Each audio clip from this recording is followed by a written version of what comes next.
అందరికీ నమస్కారం. జై చేనేత, జై జై చేనేత,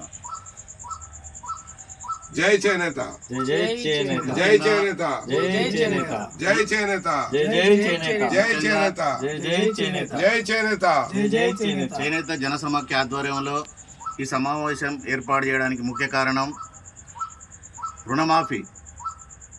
ముఖ్యంగా ఏమైందంటే సెప్టెంబర్ నెలలో తెలంగాణ పద్మశాలి సంఘం ఏర్పాటు చేసినటువంటి కార్యక్రమంలో ముఖ్య అతిథిగా హాజరైనటువంటి గౌరవనీయ ముఖ్యమంత్రి రేవంత్ రెడ్డి గారు ఆనాడు వారు ఒక ప్రకటన చేయడం జరిగింది.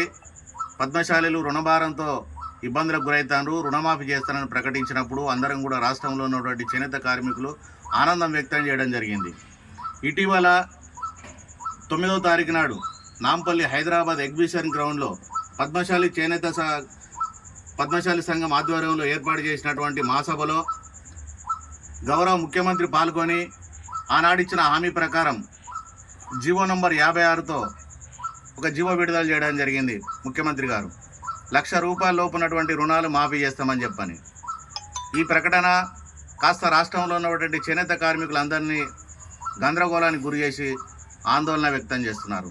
కారణం ఏంటంటే 2 లక్షల లోపు ఉన్నటువంటి రుణాలు మాఫీ చేయాలని చెప్పని మేము కొన్ని రోజుల కాంచెలి ప్రభుత్వం దృష్టికి తీసుకుపోవడం జరుగుతున్నది.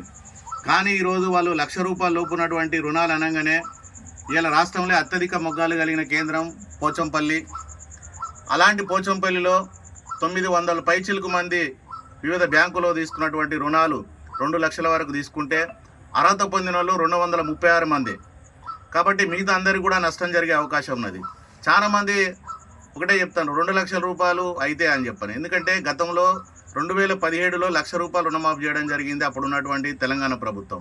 కానీ అప్పటికి ఇప్పటికీ మాలు ధరలు విపరీతంగా పెరిగి ఖర్చులు బాగా భారం పడడం వల్ల ₹2,00,000 అయితేనే ఆ కుటుంబానికి ఇలా మగ్గాలు నడిచే పరిస్థితి ఏర్పడదు. కాబట్టి చాలా మంది 2 లక్షల వరకే తీసుకోవడం జరిగింది.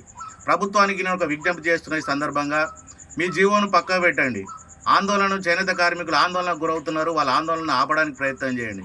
లేకపోతే పోచంపల్లి కేంద్రంగానే గతంలో కూడా పోచంపల్లి తీసుకున్న నిర్ణయాలు రాష్ట్ర వ్యాప్తంగా కూడా అమలు చేయడం జరిగింది. ముఖ్యంగా రుణమాఫీ ఆ రోజును కూడా ఆ ప్రభుత్వం మొండికేయడం వల్ల ఆనాడు ఆందోళన చేయడం వల్లనే 15 రోజులు అప్పుడున్న ప్రభుత్వం స్పందించి రాష్ట్రంలో ఉన్నటువంటి చేనేత కార్మికుల రుణాలు బడ్జెట్లో 15,000 పెట్టే ఆందోళన గుర్తించి 40 కోట్ల రుణమాఫీ చేయడం జరిగింది.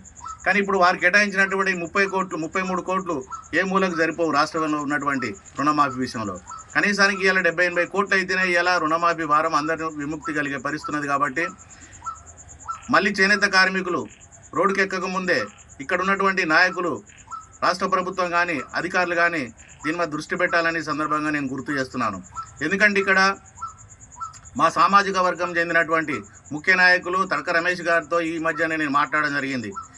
సార్, ఇక్కడ పోచంపల్లి కేంద్రం కానీ ఇక్కడ రాష్ట్రంలో కానీ చాలా ఆందోళనకు గురవుతారు. రాష్ట్ర ప్రభుత్వం ఏదైతే జీవో నంబర్ 56 ఇచ్చిన తర్వాత ₹1,00,000 రుణాలని ఆ ₹1,00,000 కరెక్ట్ కాదు. ఎందుకంటే ఇలా పోచంపల్లినే 900 పైచిలకు మంది 2 లక్షల తీసుకున్న రుణమాఫీ ఉంటే ఈ ₹1,00,000 ఏ మూలకు సరిపోతాయని చెప్పని ఆందోళన ఉన్నారు. సార్, మీరు తప్పకుండా రాష్ట్ర ప్రభుత్వం మాట్లాడండి. జనం రోడ్డుకి ఎక్కక ముందుకే ఈ ఏదైతే రుణమాఫీ ఉందో దాని మీద ఒక ప్రకటన వచ్చేటట్టు మీరు చేయండి అని చెప్పడం జరిగింది. గౌరవనీయ భువనగిరి నియోజకవర్గ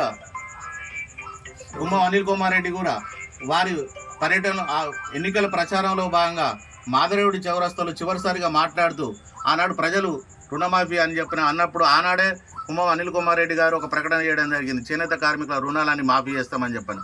గౌరవ అనిల్ కుమార్ రెడ్డి కూడా ఇంట్లో జోక్యం చేసుకొని మరొకసారి చేనేత కార్మికులు రోడ్డుకి ఎక్క ముందుకే తక్షణమే ఈ రుణమాఫీ విషయంలో జోక్యం చేసుకొని ఒక 15 రోజులనే స్పష్టమైన ప్రకటన ఇవ్వాలని చెప్పని మేము డిమాండ్ చేస్తున్నాం చేనేత జనసమాఖ్యగా. లేదంటే మళ్ళీ ఆందోళన కార్యక్రమాలు చేపట్టే అవకాశం ఉన్నది. కాబట్టి జనం రోడ్డుకి ముందుకే తక్షణమే కార్మిక సంఘం ముందుండి ఈ రుణమాఫీ విషయంలో జోక్యం చేసుకొని ఈ ఆందోళన కార్యక్రమం జరగకుండా ముందుండి చేయాలని చెప్పని, దాంతోపాటు ఎంపీ గారు కూడా, ఎందుకంటే ఇక్కడ పోచంపల్లి యాదాద్రి జిల్లాలోనే చేనేత రంగం అనేక రకాలు విస్తరించి ఉన్నటువంటి ఈ రంగం. కాబట్టి ఇక్కడ ఉన్నటువంటి ప్రాతినిధ్యం వహిస్తున్న ఎంపీ గారు కూడా జోక్యం చేసుకోవాలని వారిని కూడా ఈ సందర్భంగా నేను విజ్ఞప్తి చేస్తున్నా ప్రజాప్రతినిధులు. కాబట్టి లోకల్ ఉన్నటువంటి ప్రజాప్రతినిధులు కావచ్చు, సంఘ నాయకులు కావచ్చు, ఎవరైనా కూడా జనం ఆందోళనతో ఉన్నారు, ఆవేశంతో ఉన్నారు. కాబట్టి తక్షణమే ఈ గందరగోళానికి పులి స్టాప్ పెట్టే విధంగా చర్యలు చేపట్టాలని మరొకసారి విజ్ఞప్తి చేస్తూ సెలవు తీసుకుంటాను. జై చేనేత. జై జై చేనేత.